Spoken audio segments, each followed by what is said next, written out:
Magandang araw po mga kapiso. Ito po yung binibenta kong coin counter sa Shopee. Itong box na kulay dilaw. So ito pong hopper na to, di po to kasama. Pandemo ko lang to sa coin counter ko. Ito po yung tamang pang pang set niya kung magkano yung bibilangin niya. So ito pong pindutan na to, kaya ginawa ko po to kasi meron na po siya dito. So para heavy duty siya. Kasi kung dito kayo lagi nagpo-push, masisira po agad yung push button niya. So dito po, mas matagalan, heavy duty. So ito po, plus sign po yan, ito yan, sa plus sign. Ito po yan. Pari up yakan yan, up. Tapos ito po yung reset. Yan po yung reset. Pag tamang po ito, tamang pang set, ito po yun. I-push nyo lang po to. Kasi nag-count na po siya ng 10 yan.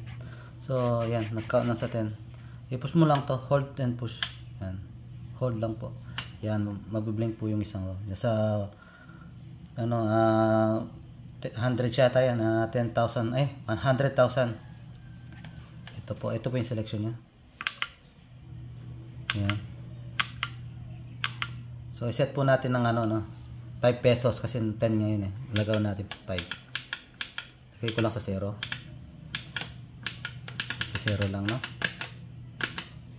Tapos ito. Lagyan natin sa 5.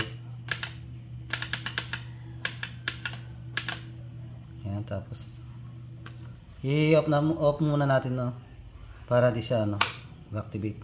Kasi pag push natin yan, tapos pinush natin uli, mag-activate yan. Pag 0-0 na yan, mag-activate na to, magbibilang na siya. So 5 pesos po yung natin, 5. So pag in-on ko to, ayan, bibilang niya po 5. Ayan, 2, 4, 5. Yan, 1, 2, 3, 4, 5. So yan po, no.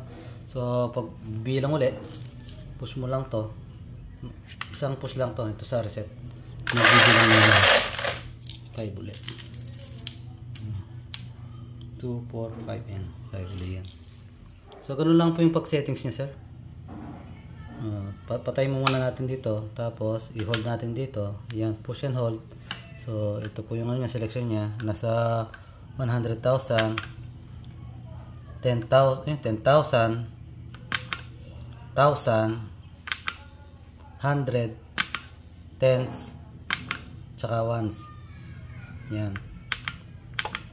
So ulit natin, push and hold. Lagay natin sa sa 10 lang. Yan. Lagay na sa 1.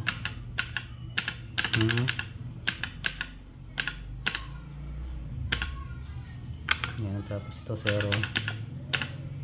Yan. Tapos switch on. Tapos yan. Yan po yung bibilangin niya. Yan, no? Ito po yan, no?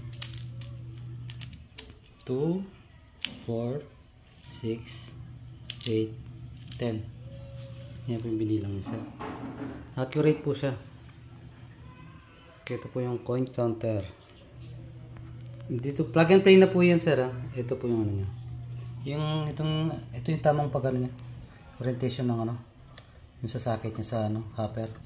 Ganyan po. Ito po yung pula, tapos white tsaka black. So yung isa po, bakante po yung wala po yan. Ito po yung saksakan ng hopper dito sa likod.